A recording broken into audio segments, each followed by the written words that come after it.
Բարի երեկո, մեր թանկագին ներկաներ, գիտեք, լարքը շատ մեծ ընտանիք է և այսօր ես նկատում եմ, որ սա էլ մի ուրիշ ընտանիք է կազմվել, տարբեր ընտանիքների միաձուլում է կարելի ասել, սա դասախոսական շարքի ընտանիքն է և ես նկատում եմ, որ շատ հավատարիմ բոլորդ յուրաքանչյուր անգամ գալիս եք, որի համար ուզում եմ ջերմորեն շնորհակալություն հայտնել, մեր երախտագիտությունը հայտնել յուրաքանչյուրիդ ձեր ներկայությամբ այս հետաքրքիր դասախոսական շարքը ջատագովելու համար։ Սա մի բացառիկ առիթ է, որպեսզի կրկին ու կրկին անգամներ մենք ապրենք հայ լինելու հպարտությունը։ Երևի քանի մեծանում ենք մեր ակունքները ավելի է մեզ հարազատ, միշտ է հարազատ անշուշտ, բայց ես ինքս հայ, հայերեն, Հայաստան, այդ բառերը լսելիս սիրտս ողջում է մի տեսակ։ Եվ անվերջ մտածում եմ, որ մեր երկիրը, մեր դարերի պատմություն ունեցող երկիրը, որ տեսել է ավեր, ավար,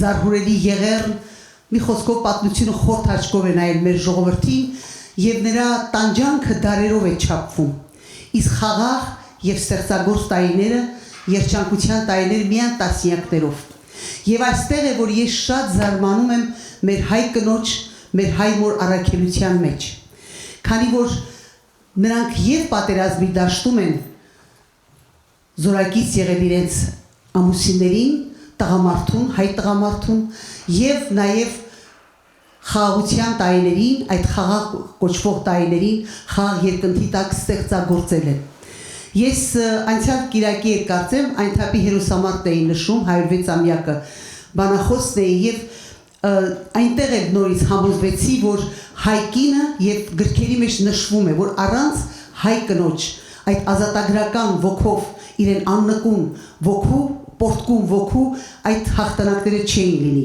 Գիտեք, որ նրանց 314 օր տևած հերոսամարտը, գոյամարտը հաղթանակով ավարտվեց, արծարծելով Վարդանների ու Վահանների ազատագրական ջահը։ Ինչու եմ նշում այնթափցին, որովհետև այս գործերի մեջ ես կարծում եմ շատ շոշափելի ներդրում ունի նաև այնթափցի կինը, հայ մայրը։ Ես միշտ պետք է ծնգի գանք, ինչպես ծրադրում ենք մեր սուրբ խաչքարերի առջև, պետք է հայ մոր առջև խոնարհվենք և Պարուհի Սևակը շատ գեղեցիկ է ասում. եկեք այսօր մենք համբուրենք որդիաբար, մեզ աշխարհում ծնած, սնած, մեզ աշխարհում շահած, պահած, մեզնից երբեք չկշտացած, լվաց կանող, փոշի սրբող, անվերջ դատող, անվերջ բանող այս ձեռքերը, թող որ ճաքած ու կոշտացած, բայց մեզ համար մետաքսի պես խազ ձեռքերը։ Այսօր մեր դասախոսն է մեր թանկագին Հրաչ Գյոզեբոյքյանը։ Գիտեք, նրա մասին եմ հաճախ մտածում և ասում եմ, որ երջանիկ է այն մարդը, որի համար աշխատանքը ոչ թե ծանր բեռ է, այլ պարզապես ապրելակերպ է։ Նրա համար այս աշխատանքը ես կարծում եմ բջիջների հիմնական բաղադրությունն է, նրա էությունն է, նրա կյանքի իմաստն է, որի մեջ նա դրել է սեր, նվիրում, անձնազոհություն, գիտակից զոհաբերություն և դրա համար նման արդյունքի է հասել։ Մի 2-3 շաբաթ առաջ Վերդուգո հայտնի այգում մշակութային փառատոն էր կազմակերպված, հանկարծ այնտեղ տեսա Հրաչին, քանի որ թոռիկս է պետք է Լուիզա Խաչատրյանի ղեկավարությամբ տավիղ պարախմբում բարեր, մենք բոլորս գնացել էինք այնտեղ և հետո տեսա մի տաղավար, որտեղ ներկայացված էին հայկական գորգերը։ Ես ապշեցի, ասի Հրաչ ջան, ինչ է, պարզվեց, որ դա Հրաչի ուսանողն էր։ Այդ ուսանողը, որը հիմա սովորում է Քլակ Մագնիտ բարձրագույն դպրոցում, միջնակարգ դպրոցում, այնտեղ իր մայրը, ուրեմն բացվել է մեծ ամբիոն հայագիտական և այնտեղ գոյություն ունի նաև գորգագործության բաժինը, որտեղ մեծ լումա ունի, ես կարծում, որտեղ սկիզբը Հրաչ Գյոզեբոյքյանից է գալիս, ահավասիկ փայլուն վկայություն է սերունդներին հայապահպանման ջահը փոխանցելու։ Եվ եթե մենք կարողանայինք յուրաքանչյուրս մեր մեջ եղած շնորհքը, տաղանդը այսպես փոխանցեինք, մենք կարող ենք հպարտությամբ մեր պարանոցները ուղիղ ասել, որ մենք հայ ենք և մեր սերունդները պետք է ապրեն հայ ու ապրեն հայ լինելու հպարտությունը։ Ես այժմ մեծ սիրով և հպարտությամբ ուզում եմ բեմ հրավիրել Հրաչ Գյոզեբոյքյանին։ Խնդրեմ։ Շատ շնորհակալ եմ հարգելի Ramachek. Pariye Gazek, good evening. I see a lot of new people also who hasn't been here before. First time, welcome. I'm sure you're going to repeat it. Theme of tonight's presentation is symbols of eternity. I call those symbols that are embedded in Armenian carpet iconography, they all are eternal. Why? Because they come to us from thousands of years ago. They are embedded in the roots of the Armenian culture. They may vary in presentation, in articulation, but the core basis of each pattern goes back to thousands of years. The previous three presentations were different themes. This is for the one who hasn't been here. We started with Armenian embroideries, different techniques, why preserving this culture is important. We emphasize that.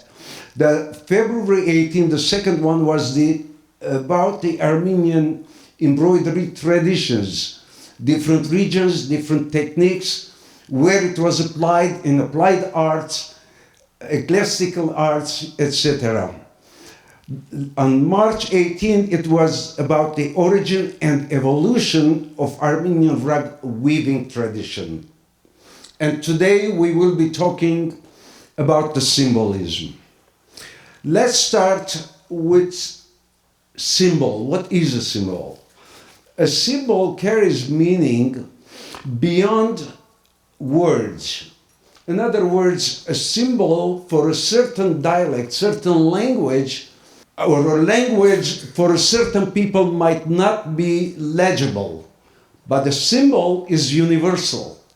Any human being, and today's most used symbols are emojis you see in carpets. Carpets have emojis also. We will come to that later. It connects the human experiences. You can relate with a symbol with any culture if it's universal. And culture and symbols throughout Armenian history, it appears in many, many different forms. It might be slightly different in articulation, different in style, but again, the core essence is the same. The message of each symbol is the same. And furthermore, in carpets, I've noticed that there is a composition of certain symbols aligned differently than used in other places. For example, a wheel of eternity, you see it in many khachkars, many monuments, many different art forms. Even in today's modern Armenian fashion, you see the symbol of eternity. However, in carpets, they are articulated differently. You see a composition of symbols, various symbols aligned together. Therefore, I could logically say that if you read those symbols, if you recognize them individually, there is a narration there. It says something. If you recognize it, you can read it. Why was symbols used before? I mean, we have the oldest existing carpet is about 2,500 years old. There is no letters on it. There are no dates. Carbon date revealed that it's about 2,500 years old, but it's all symbols. Now, by recognizing that, we can read the carpet, what it is stating. And what is eternity? Eternity is, as I said, each symbol, if it lasts for so many years, for thousands of years, then it becomes eternal. Therefore, there's no one single iconography that has been used for many years. It's just for a certain period. The symbols that you see in many form of arts, in any culture, that makes it eternal. In our case, there are certain symbols that marks the Armenian national identity. For example, if we look at our flag, the whole flag reads, if you recognize each symbol, the entire flag reads as one statement, almost like a hymn, almost like a poem. Carpets carry identity through symbols arranged as narrative, as I stated. And it reflects memory, belief, and continuity. For example, by reading the symbols on the carpet that comes to us from the beginning of our civilization, we can identify and see their belief system. What did the Armenian people's ancestors believed in? It gives us a picture of their livelihood, of their daily lives, of their mentality, of their way of thinking. And each composition reads as a woven cultural statement. Reading symbols through structure. For this purpose, I exhibited the first rug on your right side, the small rug that's dated 1868. That's older than me, for sure. Now, if you observe entire carpet, basically it's two-tone, blue and red. Very simple, almost minimalist. The red field has filler elements, small button-like elements. You see a very, very small figures. And then there is a big cartouche on the top that reads 1868 and Naver. Now, what do you think this carpet is representing? Ojid. Ojid. She said Ojid. Okay. Who said Ojid? Bravo. Marlene, you've been around a lot of carpets. You've been around me a lot too, I'm sure. Okay, let's read it, huh? Let's recognize each element and read the carpet, and in the end, we're gonna almost recognize and see the person who wove this sitting next to us, and she is telling us a certain moment in her life, okay? Now, let's start from the border. The border, we see it's only made into red and blue. We see the blues are arrows, so are the reds. Now, if you continue the entire carpet, it has a repetitive border. It's almost like boring, but it's not. There is a purpose behind it. The alternating forms suggest paired relationship. The color contrast, the red and blue, might indicate duality or male and female. And if you notice, the repeated units create a rhythm. There is a rhythm in it, okay? Now the meanings begins to emerge through pattern interaction. Do you see that it's all repeated, but it's not? On the very lower part of the border, what do we see?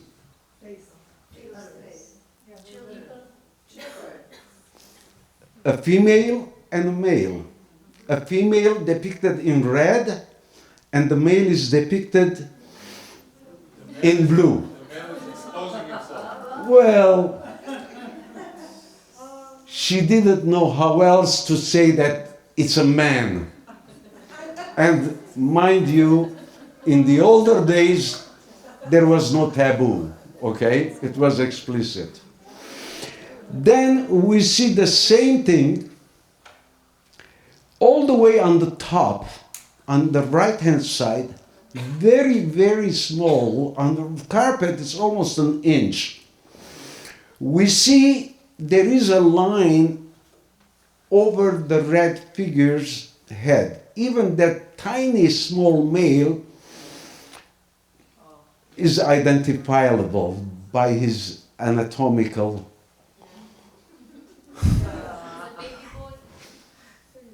Okay, let's go. Now we see that there's a female and a male. The next one. Okay, we're gonna go to the next one is here. The filler elements. We see small squares from the center below, small squares in diamond shape. There is a cross in it. And then on the top, there is the same similar square, slightly larger, and there are like checkers, blue and red checkers. And then on the very top, between two crosses, the date 1868 and the name. It could be never her name, or it could be she is giving a gift. It could be both. Now, what are those squares? In the older days, we didn't have suitcases, especially in villages. I'm sure you all heard of bohcha. And a girl, when she weaves, when she embroiders, when she prepares her dowry, so all the dowries on the lower part, on the beginning part of the carpet, all the dowries are in the bohcha. And the way the bohcha is made is just a square cloth. Everything is put in the center. The corners come together, making a smaller square. And on the lower part, you see the bohcha is folded. That's where it starts. And in the center, right in the center, the girl and the boy, they meet. Marriage. We see 3 diamond shapes, medallions in the center. Okay? Each medallion is flanked by 2 dragons. The jagged red and blue bands are the spinal cord, the spine of the dragon. That's the symbology of it. Okay? It's highly stylized. The lower medallion represents the house of the bride. The central medallion represents the house of her husband-to-be. And the third one, where all the bohchas are open, revealing the gifts she made, is already her home. And coming further up on the right corner, how do we know they are getting married? Now that's the key. How do we know that? The cross and the person on the other side.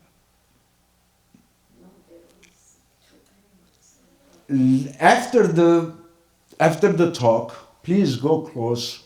Look at the heads of the boy depicted all the way on the top, right corner, about an inch. The boy had a line over his head. Tak. It's also a tradition in Armenian culture. We call the groom king. Tak borimer duntrari deste incheleng perel che tak borimer. Tak bor takuhi. On the lower border, you will also notice the crowns over their head. So, and finally, the outer border, very repetitive, nothing is interrupted. Again, with red and blue, battlements. Battlements around the fortress. Bashpanutyon. Ամբողջ այդ կորքի ներսի էությունը թող պաշտպանվի. Fortress protected, everything is secured. Now that we know all the elements, all by itself is already a beautiful piece of art. Depicted a history of a nice girl who got married, and she marked her moment with this carpet. Date 1868. She is eternal. As long as we remember her, we read about her, we recognize her, it almost comes to our mind, her vision. The way she's weaving, the way she's preparing, the feelings she's having, it's all in there, the energy. Everything is in there. Okay, let's move on. Why symbols matter? We said symbols preserve beliefs without words, and it passed through generations. We already covered that. And it became the visual language of a person's identity. We already recognized that. We recognized her, we recognized everything she did, and she's almost metaphysically, she's alive among us. We're talking about her. Let's move on. Symbols across time and material culture.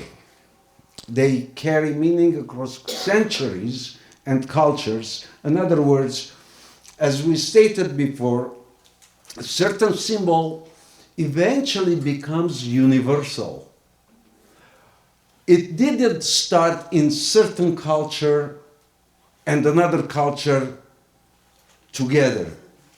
It has to travel from one place to another. Depends how universally it is adaptable to any culture. If it's adaptable, if they can relate to that ideology the symbol represents, they'll adopt it. As we see, for example, the so-called swastika, Armenians call it gerhach, arevhach, and it has other names. But the oldest depictions of the gerhach or the swastika, by the way, it's an Indian name, swastika, that means literally crooked cross, gerhach. The oldest depictions are in Armenian Kerama mountains, depicted on petroglyphs. However, there is another single item that was found in Ukraine, and it's a women's bracelet made from mammoth tusk. There is a small engraving of a swastika on it. After long research, I discovered that it belonged to the Namnaya tribe. Namnayas are known to be an ancient tribe. They were blonde hair, red hair, and they migrated from Armenian highlands. They are known to be excellent horsemen, and Namnaya means the hill people, the mountain people, because they were the only one that buried their deads because there was no mountains. They had to build small hills, and they buried their dead under the hills. From there, their name became a descriptive title as Namnaya. So, but the petroglyphs are older than them. They say they cannot carbon date petroglyphs because they don't carry any organic material. However, last year, Shahnazarian Hovhannes, bless his heart, he just passed away, a mountaineer and a scientist, he did a revelation.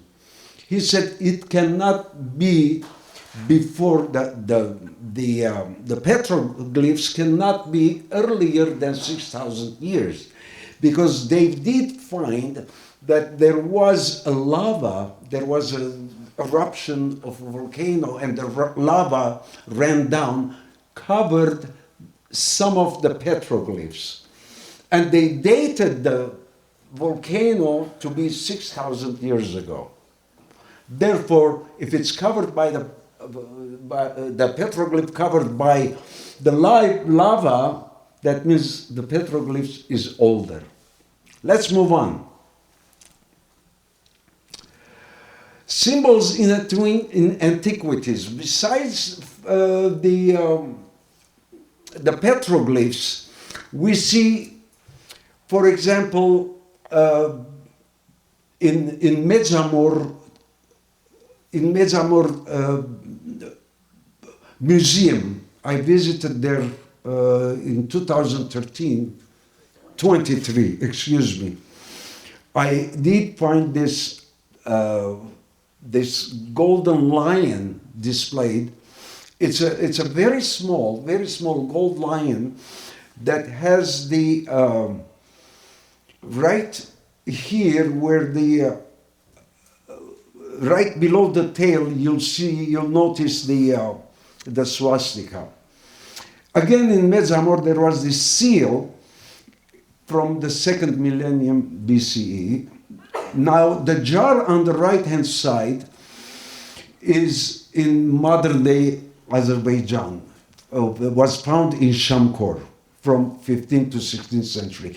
They all carry the same symbol through the time, starting from petroglyphs and on.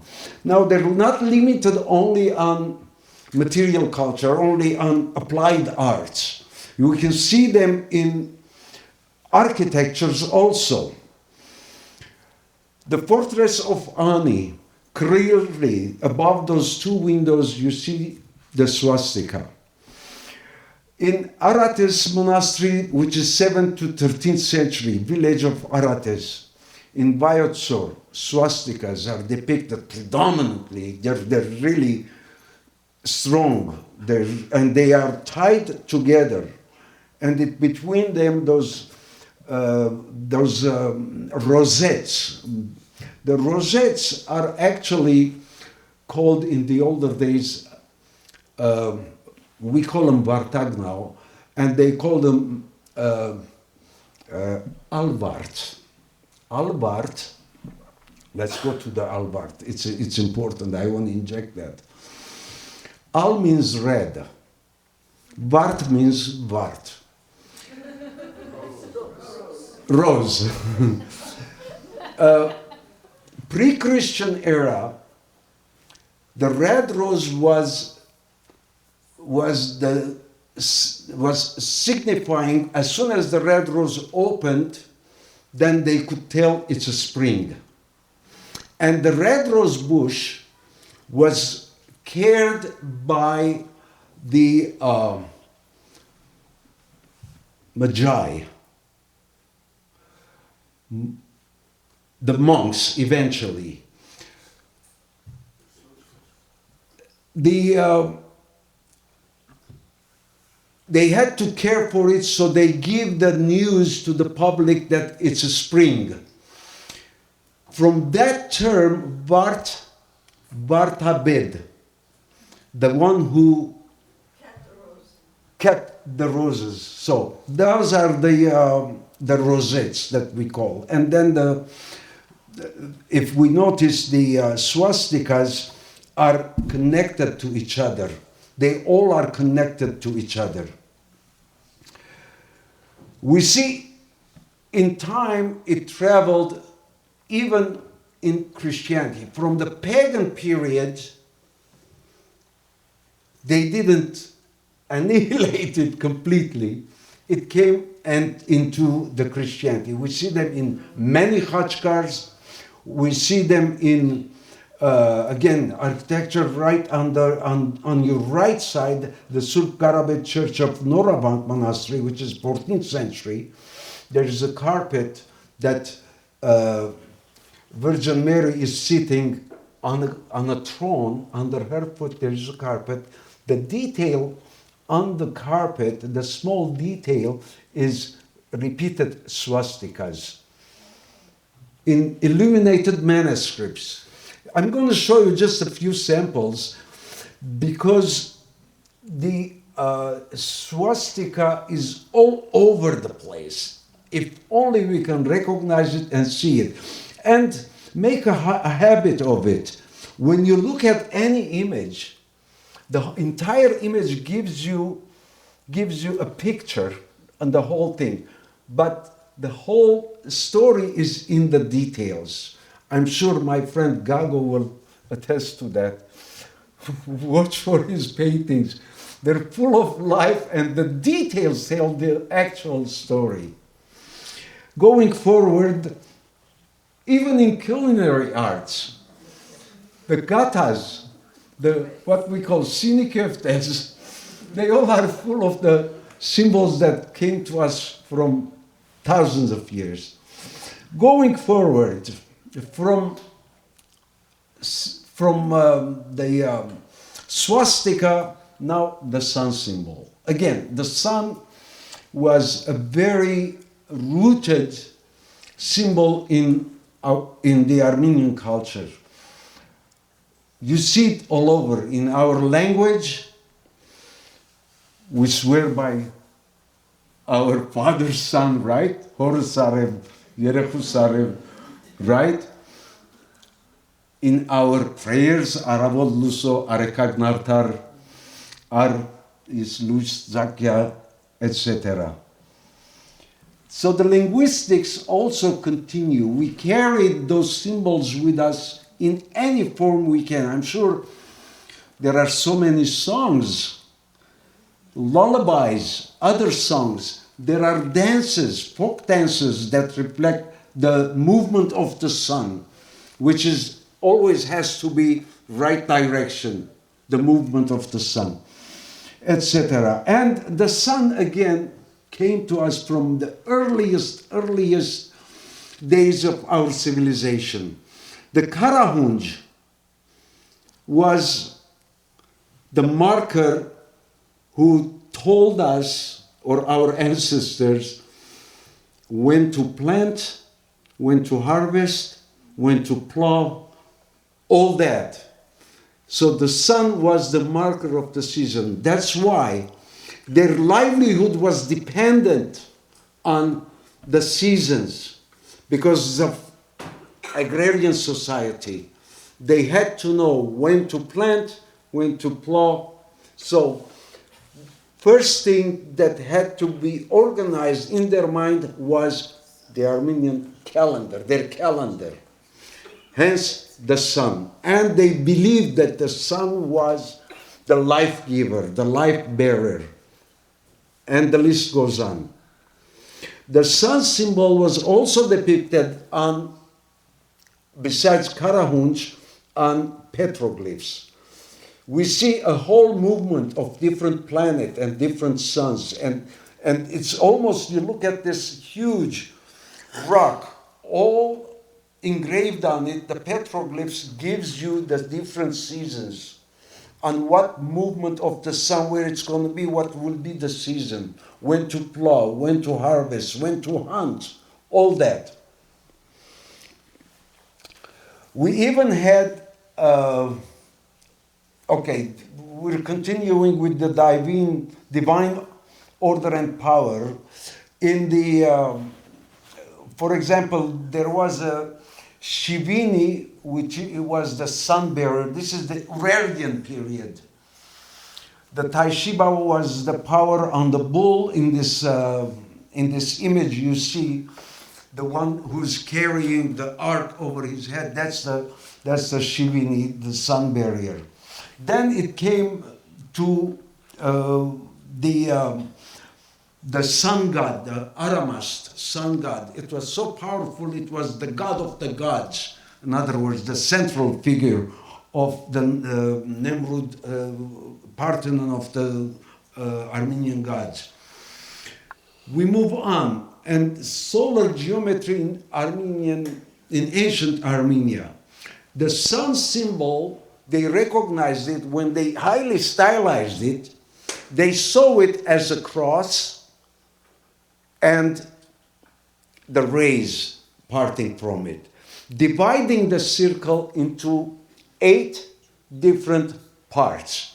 Hence, this became the symbol of the sun. As you see, this is the 2nd millennium BC. It was found in Abaran, this medallion. It's a solar medallion.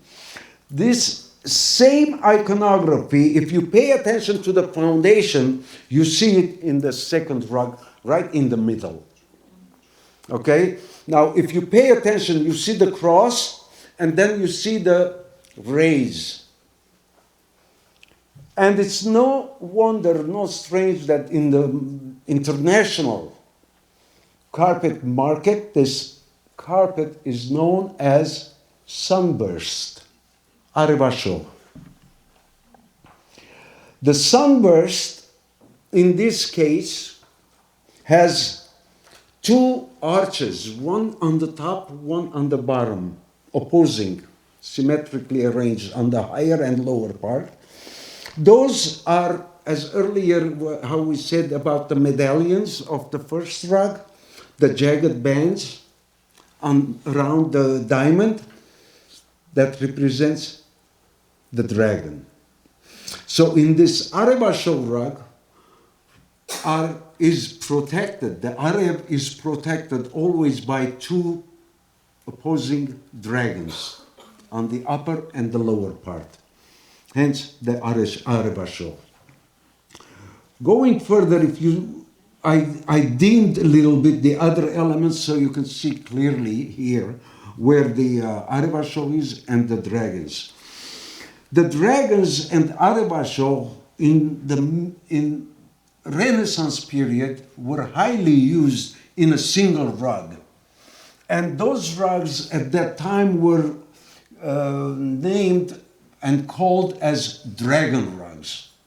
The dragon rugs, there are very, very rare at this time. There are few of them in Metropolitan Museum, New York. Victoria and Albert Museum has quite a few collections that are in really good condition. Here is a picture where you see the dragon on the dragon rug. Now, if you look at this picture, the entire rug, you see only dragons and the Arevasho. But in this case, the dragons are not only guarding the sun. On the alternate medallion, they are also guarding the tree of life, the family tree. Okay? And on the middle, you see how highly stylized the dragons are. Now, from the realistic image, to come to this kind of highly stylized and really well articulated modernism almost, it must take few thousand years. By that depiction, by the style, we can tell how sophisticated it is to get to that point that has to cross many generations. In other words, if you're an artist, you see something, you want to modernize that one step further, one step further. You have to make it much better than the previous one. That continues. It's the same thing in all science, art, music. Only the new one will try to exceed, to do a better than the previous one. That's why we can tell this dragon rug is so sophisticated, it has to have its ancestors. Dragons in Armenian highlands again. That takes us to Armenian highlands, the dragon stones. The dragons are all over in Armenian history. If you, I'm sure Georg, our historian, would attest about the dream of, okay, we have the Bahagan, we all know about Bahagan. Then there is the dream of Ashtahak, right? The dream of Ashtahak, dragon. We see dragon in Urartian period. Here is a belt buckle. One of the gods stepping all over or with his horse on a dragon. This is a bronze belt plaque depicting the mounted figure confronting the dragon, about 7 to 8 century BC. Seals that has depicting dragons flanking the tree of life. Dragons as living forces. Now, dragons embody energy, they embody movement, and they represent power. What is a dragon? The dragon is a mythical animal made up in our mind, in humans' mind, especially our ancestors. They took every strong animal from the animal world and they combined it. We see the lion's head, we see eagle's wings, right? We see serpent's body, we see the fish tail. It represents the forces of nature, the forces of power. That's what the dragon is. In an abstract way, of course.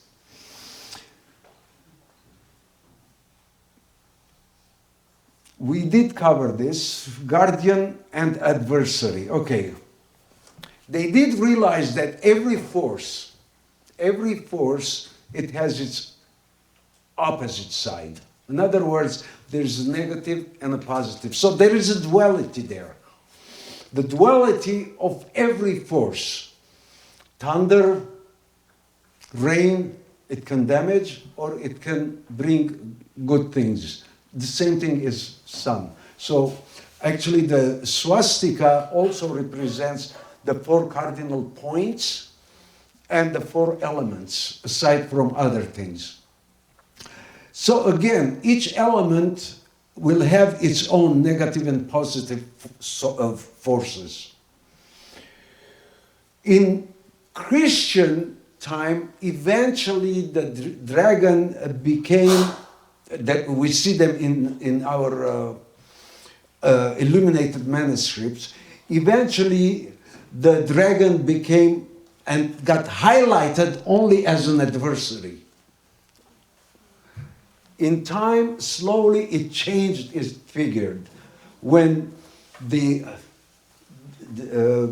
Saint George killed the dragon, that was almost the end of the dragon in the Armenian culture.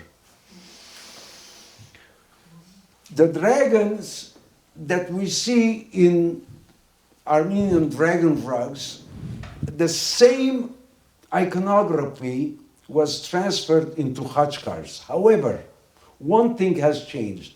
Actually, two things. The tree of life became the cross. The two flanking dragons became doves. You see that same iconography in almost all khachkars. Eventually, in some khachkars, the dragons are doves or leaves, which means nothing. But in this case, you think that the symbols can change the national character or the vice versa. This is something to think about. We have to take a deep thinking about that. Why it did happen that during the same time, the entire map of Armenia started shrinking. That were we predators and became prey? Something to think about. So symbols across time carry meaning across centuries, and the swastika eventually turned into the wheel of eternity. As we see in tombstones, the round ones we see in illuminated manuscripts, even in huge monuments. You go to Armenia, you see these huge monuments in buildings. But it still, some places carries the certain iconography. So, here it is, the monuments dedicated to the memory of Armenian soldiers killed on South. This was built in about 30 years ago. We see some Armenian symbols on rings, on t-shirts. In fashion industry, they still use it. Let me finish. Hold on. So, for millennia, Armenian symbols have carried meaning across generations. And, for a final thought, traditional Armenian carpets serve as vessels of symbols for thousands of years. And finally, culture endures through what is preserved and passed on. Now, you can ask questions. Question is the symbol of eternity. Some are turning to the right, some are turning to the left. Is there any kind of a meaning to it? Yes, left rotation, sun. Right rotation, future, right, sun. Right rotation, future. Left rotation, past. That's why you see in tombstones or khachkars, usually it's left, it's the past. The right rotation is the future, is the presence. On monuments, if it's trying to tell you there is a deceased here, or in memory of, left rotation. In logos, you see a lot of logos, so many of them. Even the Yerevan police badges, I noticed there's a tiny wheel of eternity on it, on the Yerevan badge. Right rotation, towards the future. Անշուշտ հրամեցեք։ Այո, հրամեցեք։ Ասիկ որ սիմվոլները կփոխվեն ժամանակների ընթացքում ավելի կլավանան, որ դերևս ոչ թե կլավանան, այլ այդ ժամանակին կհամապատասխանեն եւ ադոնց միջոցով մենք գիտենք որ ժամանակին է վերաբերվում, որտեղ ամեն մեկ ժամանակ ինքը կգազի որ իր սիմվոլը ամենալավն է, այսինքն ավելի ժամանակը կցցնի, քան կբարելավվի դերևս ինչպես։ Երկուքն ալ։ Օրինակի համար երբ որ դեսանք հայերենս են թե անգլերեն։ Okay. The question was, the symbols change. It tells us about the period, about the specific period. Correct. It serves it reveals many things. Not only certain period. For example, when we were looking at the dragon on a dragon carpet, the enlarged one, we saw how stylized was it. And then the previous ones, for example, on, let's say, Orontid picture, okay, on the, not Orontid, Ashtahag's picture. It's very realistic. When time goes, as I said, each generation tries to perfectionist, makes it perfection. And it tells us both. Not only the time, it also tells us what was previously. Rametsek. My question is the following. Is it one person who plans and executes the weaving of the rug? This is a totally, no, it's not one person. In that case, whoever decides, I mean, when they decide to prepare a rug, do they plan in advance the final size of the rug? Okay, which period are we talking? Today? No.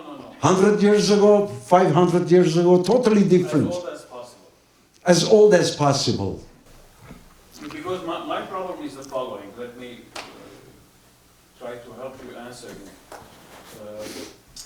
If they decide the final size in advance, and if they have to put in a lot of symmetry, and if they have to decide the elements that they want to have in the rug, deciding the final size in advance will be very challenging because they have to do a lot of math and geometry.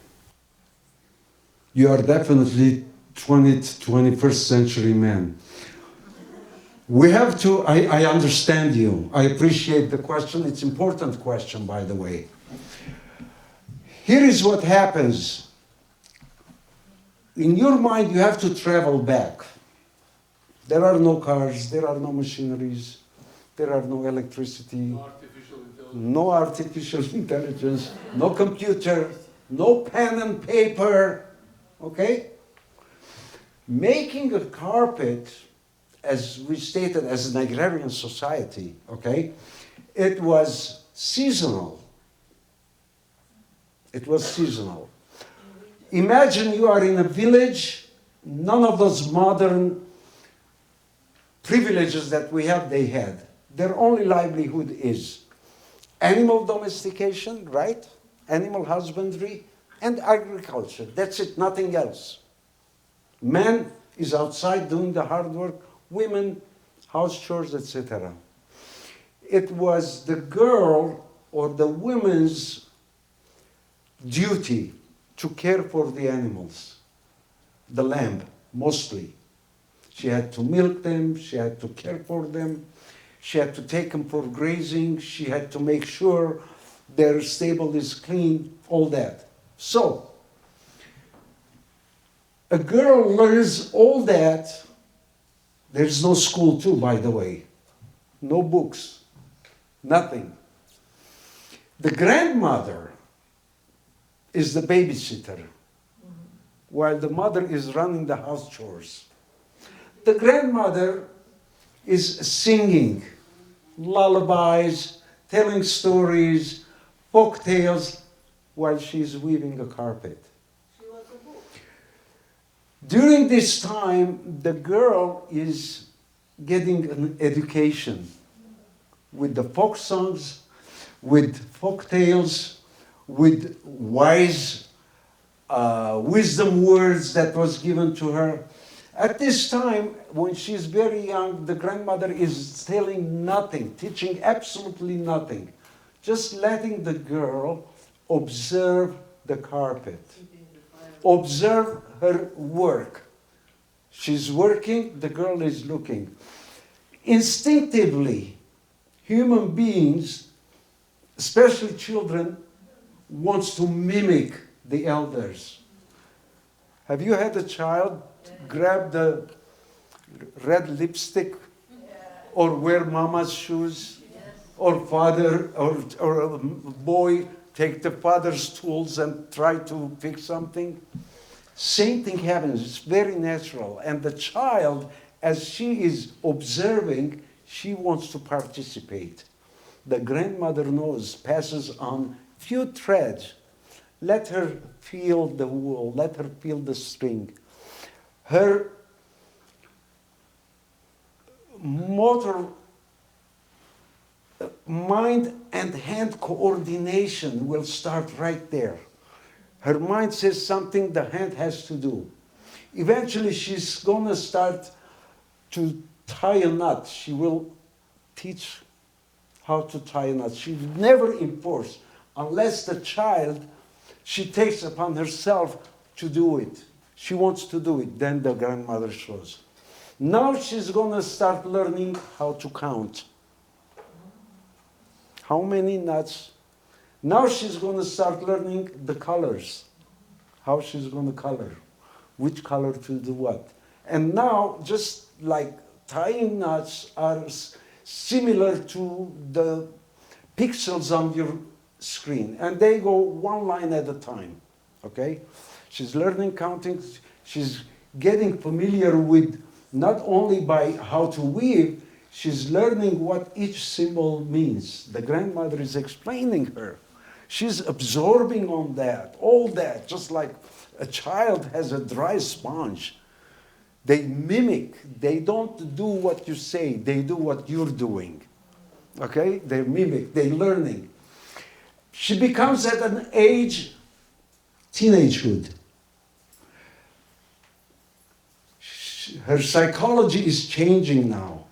She's going to start telling her parents who she is.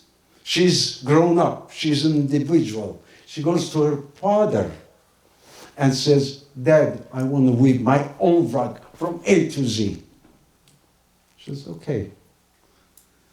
Father and mother, they realize that she is grown up, ready to get married. She's going to start doing her dowry. Right? So the father builds the room, and the father puts the foundation. Now, there is a symbology there also. The father laid the foundation of her daughter's character. That's the foundation. We see a carpet, we see an individual there. And the foundation was from her father. Now, come spring, it's time to shear the lambs.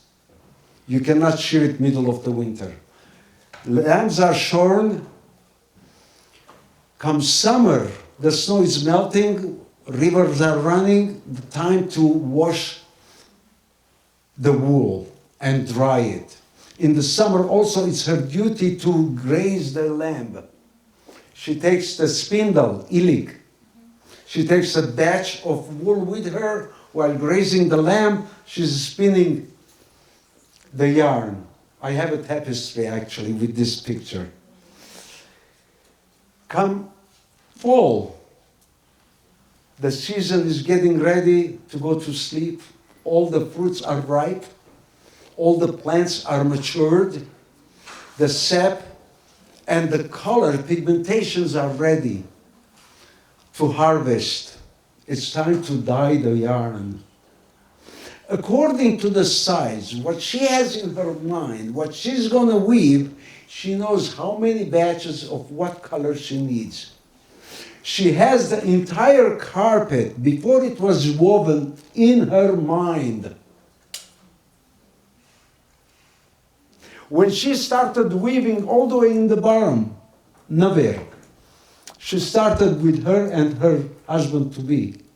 She knew where it was going to end by the weight.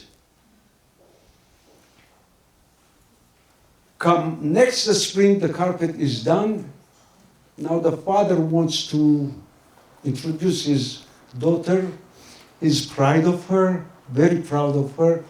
And the village has to know that they have a young girl ready for marriage.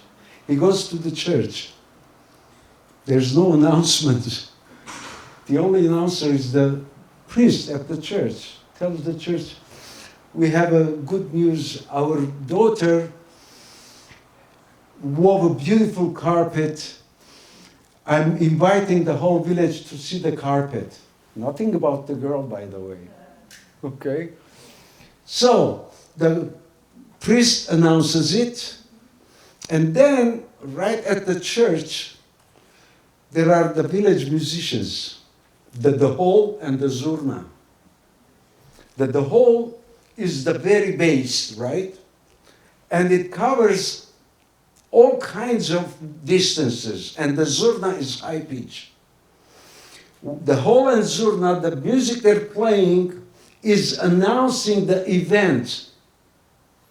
Even all the way on the other side, even the further villages can hear the music, they know what's happening. It's an announcement. So all these women that have young boys to get married, they grab few sweets, sujuk, bastard, etc. They start running there. They want to see the carpet. Right? They go in the room, they follow the musicians, they go into the room, and they start examining the carpet. Actually, by looking at the weave of the carpet, the colors and all that, they could tell the character of the girl. They could tell. And once it's done, when it's finished, it's time. By this time, by the way, the girl, Never, would be sitting right in front of the carpet. The carpet would be behind her, hanging, still on the loom. When it's done, it's father's duty to release his daughter, releasing daughter, takes the scissor and cuts the upper part of the foundation. He is cutting the umbilical cords, releasing his daughter. And the carpet falls over her head, covering her face. Աղջիկը գլխի ինգավ. I hope it wasn't too long. Okay, I think. Yeah, well, yeah. But I want to draw attention to something else. We have a lot of painters, artists here. Right. I know some of them. But I want to point to the fact that weaving a carpet is exponentially more difficult than painting, because when you have a canvas that you want to paint, you can start wherever you want and wherever you want. You can improvise in the meantime, and you don't have to do it in a certain order. But this is pure engineering, because you have to start at one point and finish at the other. No, you started opposite. You have to start one point and finish. Yeah. So Always. You have to start Yeah. at one point and finish at the end, and you don't have the luxury to improvise here and there, to do different spots and come back and redo it. So Yes. it's extremely difficult. Yeah. And Yeah. So I'm a weaver. I know that. Anyway, when Ruzan has a question. Excuse me. Ruzan has been raising her hand behind you. Excuse me. We will come to you too. I have a question. I've noticed this before, that I have noticed all those patterned rugs in the bottom, it seems it's compressed, and as they progress, the design seems more elongated. Yes. Is this like a visual perspective? No. or No. is it- Very simple physics, law of physics. Strings have elasticity. When down here, when they're packing, they can pack. And it goes further up, it becomes loose. They cannot pack. And if you look at the weave from the back, you see the count per inch differs slightly. Okay? By the way, I wanted to mention something. I brought another rug that we didn't talk about it. It's right behind me, the small one, the last one, dated 1886. 1906, excuse me. That one is 1868. 1906. This year, when this carpet was woven, during that time, the city of Glendale was founded. City of Glendale is 120 years old, same age as this carpet. It's a baby. And one more thing, when you look at this rug, you see paisleys. Now, there may be 20 lectures will not cover the entire carpet, tapetology or rug lingo, as Rosenwitz says. The paisley is known universally. That symbol, Armenians call it nush. Nush. Why? Because on every wedding they hand sugar-covered candies, symbol of fertility. In this case, the almonds are sprouted already. Okay, you can take, one more, you had a question. Շատ երկար է որովհետև Garj. Because I think that it's like a message, these carpets are message from eternity about the unity of human existence.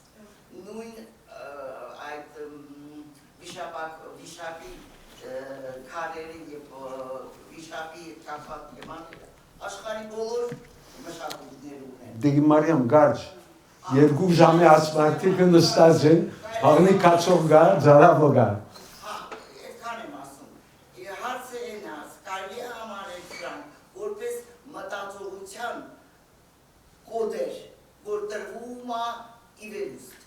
Այո, ճիշտ այդ մասին է որ շեշտում ենք, ուրեմն next, don't forget, mark your calendar, okay, next talk, we're going to talk about orphanage girls, very important.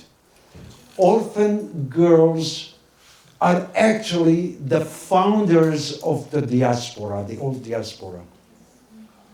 When all men were massacred and killed, these girls, these orphan girls, became the teachers, the mothers, the raisers of the generation, my generation, all those that are from Western Armenia, even Eastern Armenia. We're going to talk about that. Make sure you mark your calendar. We'll see you. We're going to have some orphan carpets here, very interesting carpets. Don't only come alone, bring some friends with you. Spread the light, be an Arab.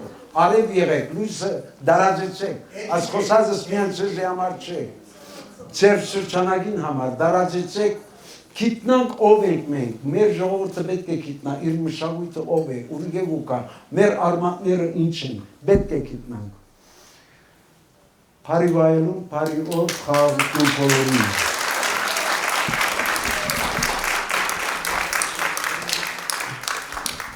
Շնորհակալություն Հրաչ ջան, որպես շարունակություն, քանի որ ասես պետք է գիտնանք ով ենք մենք, մայիս 22-ին գրանցեք ձեզ մոտ, բոլորդ հրավիրված եք, մուտքը ազատ է, պրեսբիթերիան եկեղեցու մեջ, 125 South Louis, լարկ երաշտանոցը կազմակերպել է հայ երաշտության երեկո, նվիրված հայոց մեծերին և հենց խորագրված է ով եմ ես, մեր ուսանողներով կազմված ասմունքի խումն է, եթե հիշում եք տարիներ եղազային պատարակ անրերի, սա է դրա տրամաբանական շարունակությունն է, մեր եկչախմբերը, պարախմբերը, մեր անհատ, մեր հիանալի դասատուների ուսանողները և ջութակի և դաշտամուրային բաժնի, մի խոսքով սքանչելի համերգ է, մուտքը ազատ է հրավիրված եք, շնորհակալություն Հրաչ ջան, շատ հետաքրքիր, անպայման, հետաքրքիր դասախոսության համար հաջորդ երկուսը մնացին, հույսով եմ, որ նորից այսպես խմբովին կլսենք և կհարստացնենք մեր ներաշխարհը, իսկ շնորհակալությունը պետք է հայտնեմ, չնայած Վաչեն դրսում է, բայց պետք է հայտնեմ Վաչե Բարսումյանին։ Ես գիտեք նայում եմ այս սրահը ամեն ամսվա առաջին ուրբաթ-օրը ուսանողական ներքին համերգներն են, և արդեն մենք մշակութային կենտրոնի վերածվեցինք և բացի ուսանողական համերգներից գորգերով է զարդարվում, հյուսվածքեղենով է զարդարվում և ավելի ընդլայնվում է, որպես կրթամշակութային կենտրոն, շնորհակալություն նրան։ 35 տարի առաջ պայծառ տեսիլքով ստեղծեց և թող Աստծո օրհնությունը այս օջախի վրա լինի, բոլորիս վրա լինի, նաև ձեզ վրա լինի, շնորհակալություն, ձեզ համար նախատեսված է հյուրասիրություն, խնդրում եմ հյուրասիրել, այո Հրաչ ջան, համեցեք, շատ շնորհակալություն Հրաչ Գյոզե Բոյեկյանին։ Այո, կներեք իշ մոռացա հաջորդ չորեքշաբթի օր ամսի 28-ին ժամը 7:30 դոկտոր պրոֆեսոր Գևորգ Նազարյանն է ասել Հայաստանը որպես քաղաքակրթության օրան դասախոսության հերթական շարքը պետք է լինի, համեցեք բոլորդ, շնորհակալություն։ Բիդի ասեի, որ հոս ուրիշ քորքեր ալգան, շատ հավանաբար դարբեր ելույթներ պիտի ունենան, որովհետև ամեն մեկ քորքի վրա կարելի է ժամերով խոսել։ Կենտրոնական քորքը շատ կարևոր քորք է, շատ պատմական ժամանակը եղած է, եւ այս քորքը հյուսած է, եւ այդ լիգինը, որ հյուսած է, շատ բաներ ուզած է ասել։ Ամենաձայրի քորքը, երբ որ գնայիք, ձեր խորհուրդ մնա, հաջորդ մեր ելույթներուն հուսամ ժամանակը այդ մասին ալգը խոսենք, շնորհակալ եմ։